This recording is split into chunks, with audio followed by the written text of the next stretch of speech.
네, 오늘 정치권 이슈들은 조청래 전 여의도연구원 부원장, 김종욱 전 청와대 행정관과 자세하게 짚어보겠습니다. 어서 오십시오. 안녕하세요. 네, 안녕하십니까. 네, 먼저 국민의힘 얘기부터 해보겠습니다. 인요한 국민의힘 혁신위원장이 혁신위원들과 함께 첫 대회 일정으로 오늘 국립 5.18 민주묘지를 찾아서 무릎을 꿇고 참배를 했습니다.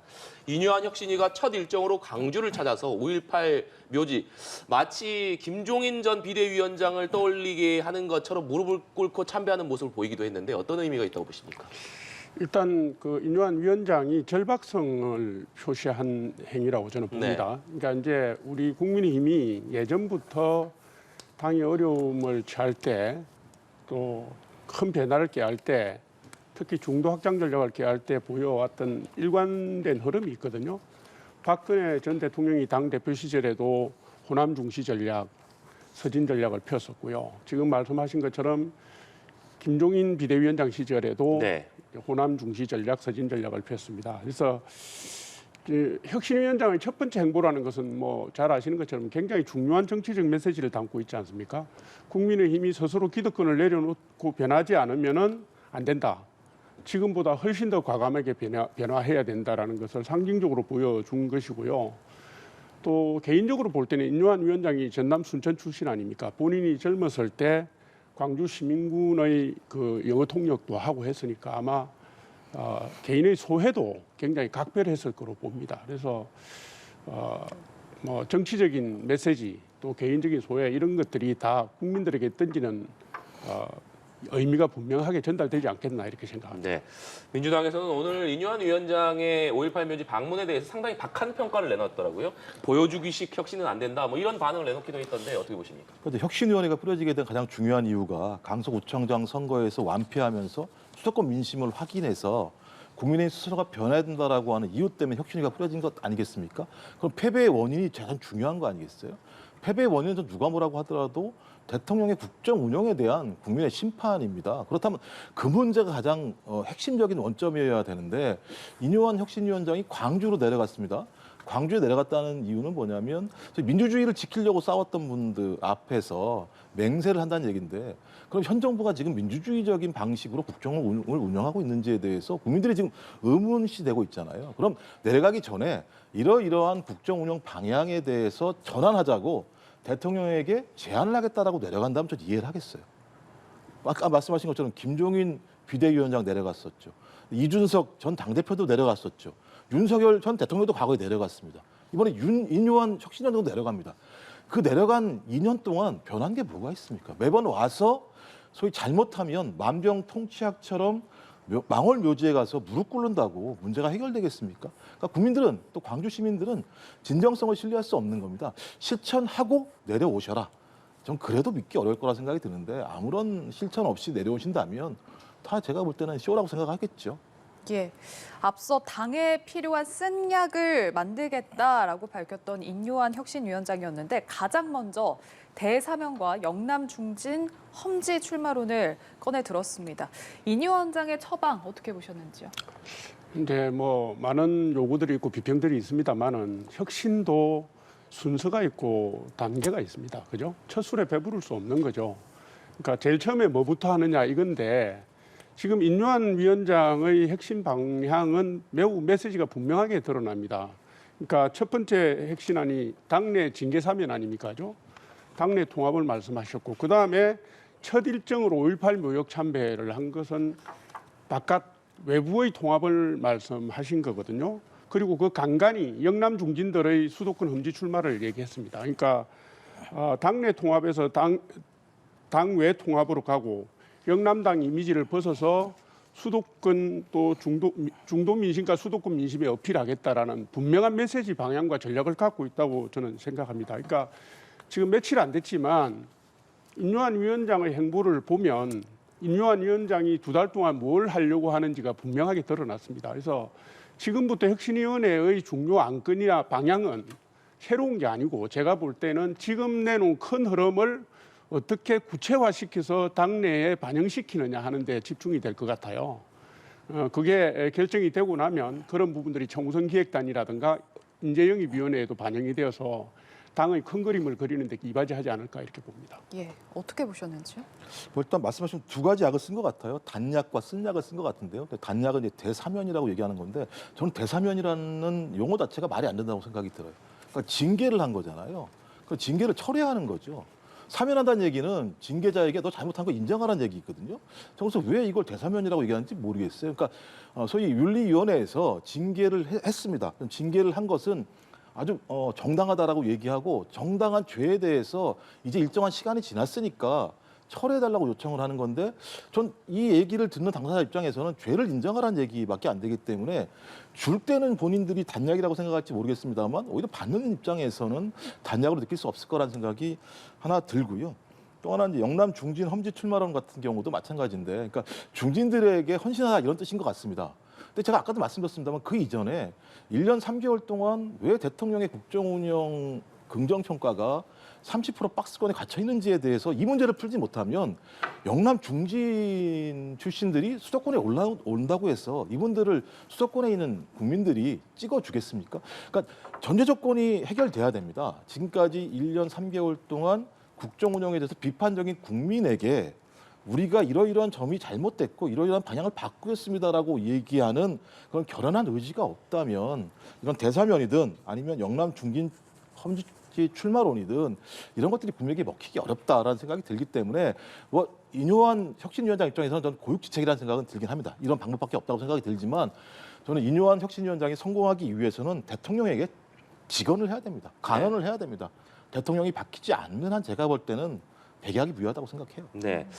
인요한 혁신위가 1호 혁신안으로 내놓은 대사면에 대해서 당사자 중 한 명인 홍준표 대구시장 또 이준석 전 대표는 강하게 반발을 하고 있습니다.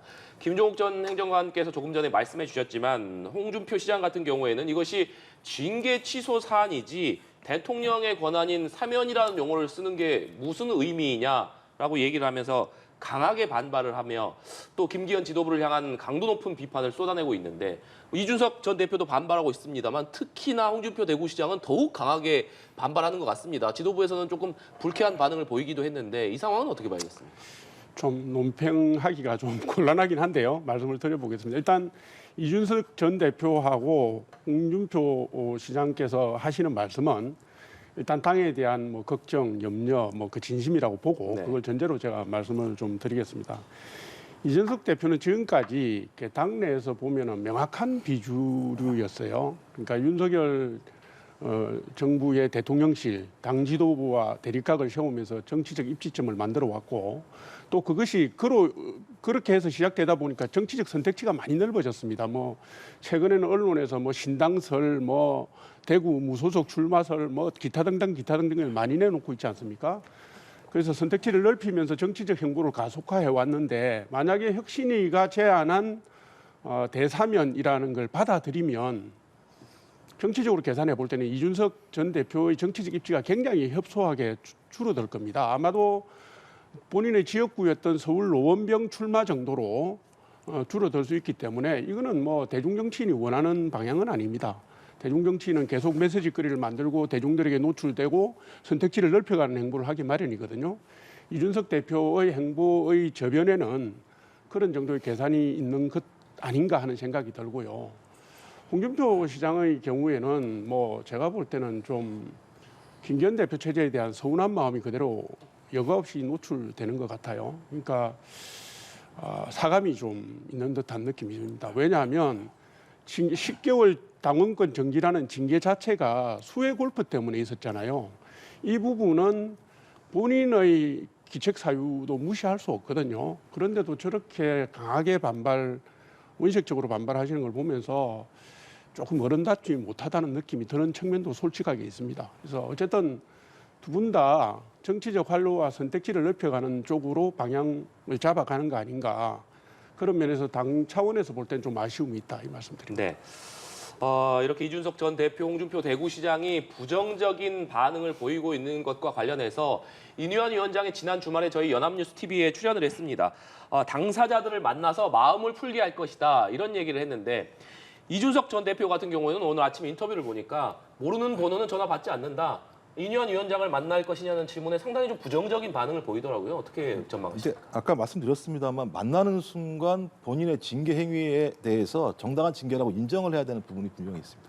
그러니까 징계 철회라는 요구, 그러니까 선물을 갖고 와서 이준석 전 당대표에게 같이 갑시다 이런 얘기를 하지 않겠습니까?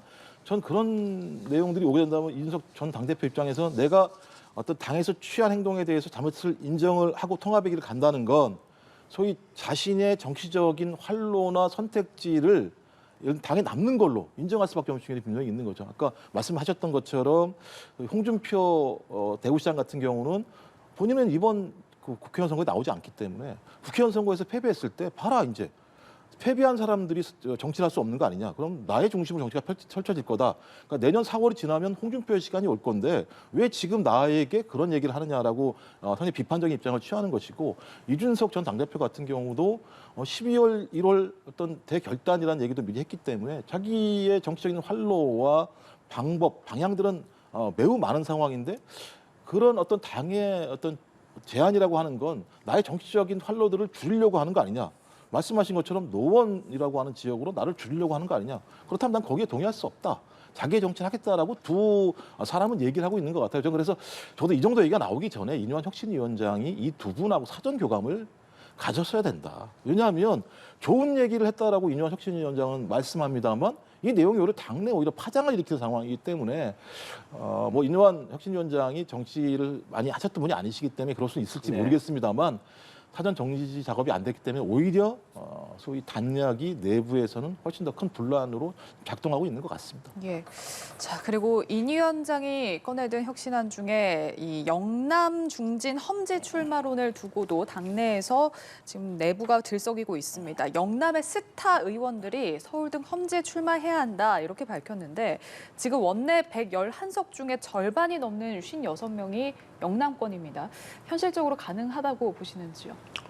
일단 뭐 김기현 대표께서 인류한 혁신위원장에게 정권을 주겠다고 엄명을 했지 않습니까? 예. 그러니까 이제 만약에 혁신위가 구체적인 혁신안의 형태로 당 지도부에 요청을 하면 이거는 뭐 제가 볼 때 대놓고 거절을 하거나 무시할 수는 없을 거다. 이게 이제 기본 전제고요.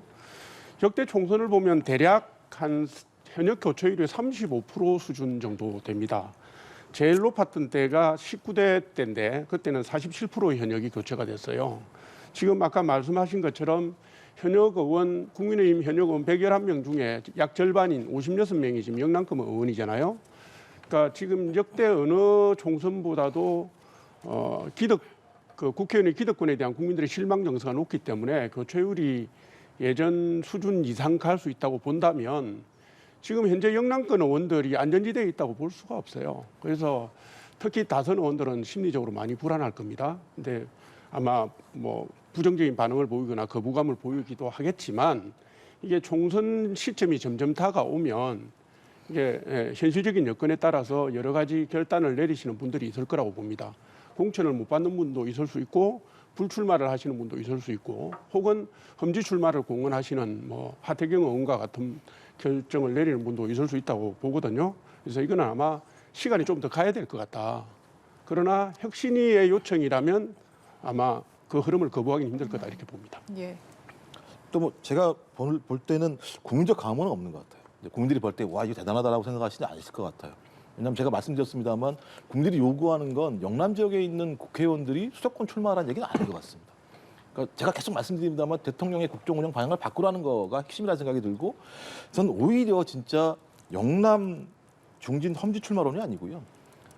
친윤 국회의원들이 출마를 갖다가 안 하겠다고 선언하든지 아니면 예를 들면 정진석 충남에 있는 정진석 의원 또는 부산의 장제원 의원 또는 강릉의 권성동 의원, 울산의 김기현 의원 이런 분들이 불출마를 선언하거나 아니면 진짜 수도권에 나와서 국민의힘을 위해서 열심히 예를 들면 선거운동 그리고 출마하겠다라고 얘기하지 않는 이상은 영남 중진 험지 출마론이라고 하는 게 영남에 있는 의원들을 수도권에 있는 국민들이 잘 모르세요, 실제적으로는요. 그리고 그분들이 지금까지 영남에서 정치를 잘 하셔가지고 잘 하시다가 수도권으로 올라오신 게 아니시잖아요. 그렇다면 제가 볼 때 이거는 잘못되게 되면 내부의 공천 전쟁으로 번질 가능성이 매우 높습니다. 전 그래서 이렇게 공천 전쟁을 하시기 이전에 제가 볼 때 친윤 핵심들이 1년 6개월 동안 적어도 대통령의 권력 아래에서 누리신 게 꽤 있으신 거잖아요. 그렇다면 본인들이 결단하시는 게 그런 결단의 선상 속에서 영남 험지 출마론에 대한 얘기가 나왔을 때 저는 국민들이 그때 가서 좀 고개를 돌리지 않을까 이렇게 생각을 합니다. 친윤계가 불출마해야 된다 이런 말씀을 주시기도 했는데 지금 국민의힘 친윤계에서는 실제로 죄송합니다.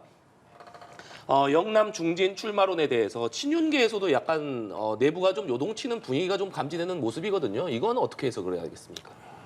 지금 이제 이게 그 우리가 한 정당의 강력한 혁신을 얘기한다면요. 이게 이제 뭐 한쪽만 치고 뭐 한쪽만 밀어붙이는 형태면 공천 파동이 되겠죠. 익히 우리가 겪어본 뭐 기시감 있는 장면인데 지금 저 윤석열 대통령이나 지금의 그 여권의 집권 세력의 핵심들은 기존의 그 정치권에 채무가 없는 분들이거든요. 그리고 국민의 눈높이를 예민하게 보고 있고 따라서 만약에 강력한 혁신을 한다면 제가 볼 때는 업찬마속의 이 마음으로 하게 될 거다. 균형을 맞출 거다 이 얘기입니다.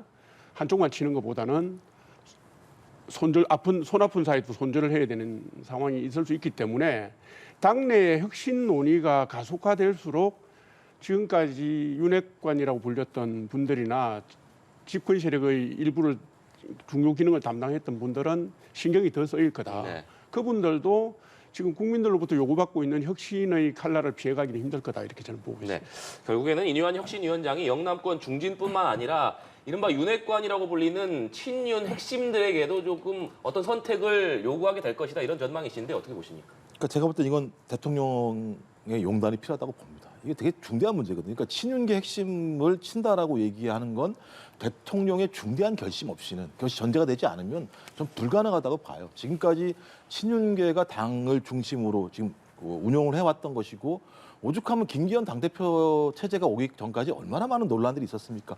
이준석 당대표가 소위 물갈이가 됐죠. 그다음에 선거에 나왔던 당대표 선거에 나왔던 안철수 의원 같은 경우는 아무 말도 하지 않으면 아무 일도 없을 거라는 얘기까지 들은 상황이었기 때문에 김기현 체제는 오롯이 윤석열 대통령의 의중이 담겨 있는 체제이고 그 의중을 만든 건 친윤계인데 그 친윤계를 공천에서 밀어내겠다라고 얘기하는 건 대통령의 결단이 전제가 된다 생각이 들기 때문에 만약 이게 실행된다는 건 전 제가 볼 때는 아주 중대한 국민의힘의 이제 하나의 결절점이 될 거라고 봐요. 만약에 이게 실행이 돼서 혁신을 추진한다면 저는 국민들이 제 생각에는 뭔가 하려고 하나 보다라고 생각을 가질 건데 그렇지 않고 용두사미처럼 몇몇만 골라낸다면 제가 볼 땐 국민의힘은 혁신할 생각이 없구나. 모양새만 취하는구나 생각이 들기 때문에 저는 아마 친윤계의 핵심적인 의원들에 대한 어떤 당의 결정 자체 그리고 혁신위원장이나 만약에 총선 체제로 갔을 때 총선 어떤 선대위 같은 데에서 이런 일들을 벌이게 된다면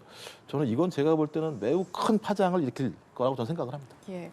앞서 인 위원장이 영남 중진 험지 출마론을 거론하면서 김기현 대표도 주호영 의원도 스타들이 아닌가라며 실명을 거론했는데 실명을 거론했다는 보도에 대해서 오보다 이는 혁신이 권한밖의 일이다 이렇게 해명을 했습니다. 또 앞서 낙동강 하류 세력은 뒷전에 서야 한다라는 발언에 대해서도 농담도 못하느냐 이렇게 반박을 했거든요. 인 위원장의 화법과 발언 내용들 일각에서는 전략이라고 보는 시각들도 있는데 어떻게 보셨는지요? 사실은 지금 언론에서 쓰는 것보다는 혁신위의 기능이나 역할이 제한적일 수 있습니다. 왜냐하면 정책의 방향이나 공천의 방향을 제시할 수는 있지만 혁신위원회가 공천 룰을 만들 수도 없고요. 실제로 공천을 할 수도 없는 거 아닙니까? 그죠? 그러니까 이게 이제 제가 볼 때는 그 인요한 위원장이 노회한 수를 쓰는 걸로 제 눈에는 보입니다. 많은 분들이 정치를 모른다, 경험이 없다 이러는데 지금까지 한 일주일 정도의 행보를 보면 내뱉는 말에 정확한 메시지가 있어요. 그러니까 이게 그냥 실수를 한 것 같지는 않습니다. 제가 볼 때는 마음속에 어떤 원형 의식이랄까 어떤 목적을 갖고 이제 여론에 띄워보는 식의 영수타진 기법을 쓰는 게 아닌가 싶은데요. 아마도 그 줄거리나 생각은 명확해졌기 때문에 아까도 말씀드렸다시피 명확해졌기 때문에 앞으로 인요한 위원장의 메시지는 좀 더 구체적인 거, 좀 더 현실적인 걸로 집중돼서 나올 가능성이 있다. 2달이니까요. 지금 뭐 얼마 안 남지 않았습니까? 그래서 저도 재미있게 지켜보고 있고요. 의미 있게 지켜보고 있는 중입니다. 예, 전략적인 노림수 같다라는 의견이셨는데 어떻게 평가하시겠어요? 뭐 제 생각에도 그런 흐름은 분명히 있는 것 같습니다. 왜냐하면 그 김한길 위원장이 이 강서구청장 선거 이전부터 이 보수 언론과 인터뷰를 하면서 내가 윤석열 대통령을 자주 만나고 있다라고 자락을 깔아놨습니다. 그 얘기 뭐냐면 선거, 그러니까 강서 보궐선거 이후에 나름대로 자기의 제안들을 대통령에게 인풋을 했다라는 의미의 제작된 인터뷰를 한 것 같아요. 근데 이제 인요한 혁신위원장은 누가 뭐라고 하더라도 김한길 위원장의 청구가 됐다는 얘기들이 좀 거의 예를 들면 사실로 밝혀지고 있다면 인요한 위원장이 발언하는 내용들은 김한길 위원장과 윤석열 대통령 간에 어떤 교감이 있는 거 아니냐라고 하는 흐름들이 분명히 있을 것이고 그런 흐름 때문에 아마 이런 발언들의 어떤 중대감을 느끼는 것 같습니다. 그래서 낙동강 하류 이런 얘기들, 그다음에 영남 험지 이런 얘기들은 소위 꼼짝말하는 이제 개념인 것 같아요.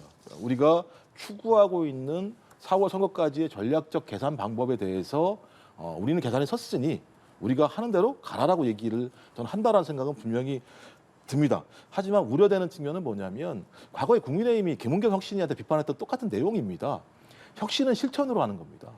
입이 너무 많이 나가게 되면 혁신의 중요한 내용 자체가 사장될 수가 있고요.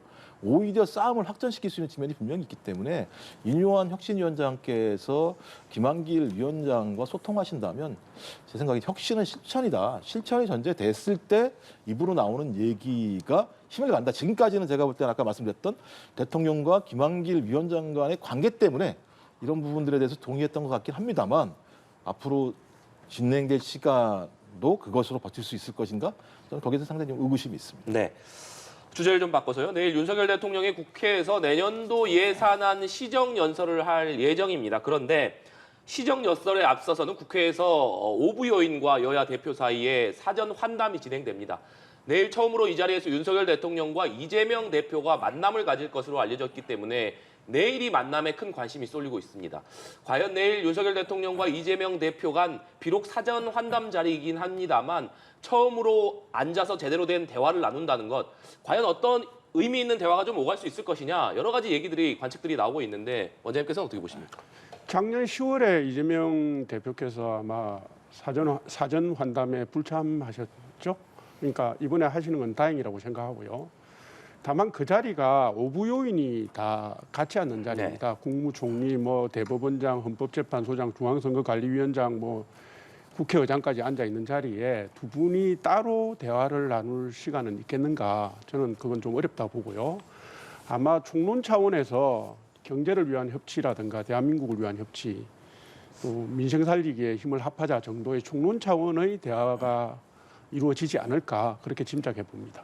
총론 차원의 대화가 이루어지지 않을 것인가라는 전망을 해주셨는데 신영애 교수는 어떻게 보십니까? 제 생각에도 그 다 모여서 많은 얘기를 할 수는 없다는 생각이 분명히 들고요. 아마 적어도 윤 대통령이 별도의 메시지를 가지고 나왔다면 이미 좀 많은 얘기들이 좀 사전에 나왔을 거라는 생각이 드는데 그런 별도의 메시지는 없을 거라는 생각이 드는데 저는 그게 핵심일 거라는 생각이 듭니다. 만약에 그 시정 연설하기 전에 이제 모이는 자리에서 아마 이재명 당대표가 좀 국민을 위해서라도 국정 운영 방향을 바꾸셔야 되는 거 아니겠습니까?라고 하는 주문을 했을 때 거기에 대해서 윤석열 대통령이 어떤 반응을 할 것인가. 만약 그것을 무시한다면 제가 볼 때는 강서구청장 선거의 결과든 최근에 어떤 야당의 요구든 이런 부분들과 무관하게 윤석열 대통령이 생각했던 방식대로 가겠다는 얘기이기 때문에 그렇다면 아마 시정연설이라는 과정 자체가 오히려 협치의 계기라기보다는 오히려 갈등을 더 증폭시키는 어떤 계기가 될 수 있다는 생각이 들기 때문에 이재명 당대표의 질문에 대해서 윤석열 대통령이 어떤 화답을 할 것인지를 좀 주요한 장면으로 좀 지켜봐야 될 거라고 생각을 합니다. 예, 이번 윤석열 대통령의 시정연설이 여야 신사협정의 첫 시험대가 될 거다라는 전망이 나오고 있습니다. 자, 민주당이 윤 대통령을 향해서 국정기조 전환이 먼저다라며 경제 실패, 민생 파탄에 대한 대국민 사과를 하라 이렇게 요구를 하고 있어서 과연 신사협정이 제대로 이루어질 수 있을지도 주목이 되고 있는데 어떻게 전망하십니까? 작년에는 뭐 사전 환담에도 이재명 대표가 참여를 안 하셨고 그다음에 민주당 의원 전체가 본회의 보이콧 본회의장 보이콧을 하지 않았습니까? 예. 지금 사전 한담에 이재명 대표께서 참여하신다고 그랬고 민주당 의원들이 이번에 뭐 다 본회의장 참여하는 걸로 봐서 일단 분위기는 작년하고 완전히 다르게 갈 것은 확실하고요. 23일인가 24일 날 여야 원내대표가 합의한 내용, 그러니까 대통령의 그 예산안 시정연설이라든가 국회 교섭단체 대표연설에서 뭐 고성을 뭐 지른다든가 팻말을 쓴다든가 하지 말자고 했지 않습니까? 네. 예. 그래서 이번 시정연설만큼은 뭐 지금 벌써 언론에서는 그게 무효화될 수 있지 않느냐 뭐 이렇게 얘기가 나오고 있지만 내일 일정만큼은 그 합의가 그대로 지켜지지 않을까 저도 기대 어린 마음으로 지켜보고 있고요. 지금 아마 사전 한당까지 하고 야당 의원들이 국회에 참석하는 그 일정에서 그 합의를 신사협정을 깨기는 힘들지 않겠느냐. 국민들이 다 보고 계신데 뭐 제대로 이루어질 거라고 저는 보고 있습니다. 예. 어떻습니까? 예, 뭐제 생각에도 그 약속을 한 건 지켜야 한다고 생각을 하고요. 말씀하신 것처럼 여야 간의 갈등과 생각의 차이는 크겠습니다만 그걸 지켜보는 국민의 입장이라고 하는 것을 고려해야 되는 것이 어떤 정당과 국회의 역할이기 때문에 국민에게 약속한 부분들을 꼭 지켜야 한다 저렇게 생각을 하는데요. 지금 민주당에서 계속 제기하고 있는 내용들은 그런 겁니다. 그러니까 월급은 오르지 않고 있는데 물가는 계속 오르고 있는 상황. 이게 예를 들면 민생이 견딜 수가 없는 거죠. 가계대출은 계속 늘고 있는데 금리는 오르고 있고 앞으로 더 오를 거라고 있는 상황. 그랬을 때 정부는 여기에 대한 대책들을 내놔야 됩니다. 그러니까 부분적으로 대책을 내놓은 건 압니다만 계속 재정 건전화의 방향으로 가겠다라고 말씀하시는 거예요. 재정 건전화 국가라고 얘기하는 건 빚 갚는 데 예산을 많이 들이거나 아니면 정부에 있는 내용들을 그냥 민간에 팔아버리겠다는 내용. 그러니까 민영화라는 표현입니다만 그래서 계속 정부가 빚을 갚느라고 삐쩍 마른 정부가 되는 거기 때문에 소위 계속 윤 정부가 얘기하고 있는 사회적 약자를 위해서 지원하겠다라고 하는 어떤 그런 힘을 만들어낼 수가 없는 측면들이 분명히 있습니다. 그러면 야당이 주장하듯이 계속 빚만 갚겠다는 말씀하지 마시고 빚을 갚는 것도 중요합니다만 빚도 갚고 힘든 민생을 위해서 지원도 해야 된다라고 하는 양날개 입장으로 가야 되는데 그런 입장에 대해서는 제가 볼 때는 쉽게 민주당에 동의하지 않으시는 것 같아요. 전 그래서 내일 어떤 뭐 시정연설에서 어떤 말이 나올지 저는 알 수 없겠습니다만 전 그 정도의 시그널도 주지 않는다면 야당 입장에서야 민생, 그러니까 지금 도탄에 빠진 민생을 위해서 싸울 수밖에 없는 거죠. 왜냐하면 야당의 수단이라는 게 없지 않습니까? 그렇다면 야당의 수단은 국회에서 싸울 수밖에 없는 것이고 그 싸움을 통해서 예산에서 하나라도 민생을 위해서 예산을 만들어낼 수밖에 없는 측면이 있기 때문에 계속 이런 싸움들이 벌어진다면 국민들 입장에서는 매우 좀 보기가 힘드실 수밖에 없겠습니다만 야당은 또 이게 또 본인의 역할이기 때문에 좀 그런 의미에서 좀 정부가 좀 태도를 좀 바꾸셨으면 좋겠어요. 지금 1년 한 4, 5개월 이렇게 가셨으면 좀 바꿀만도 하잖아요, 이제는. 네.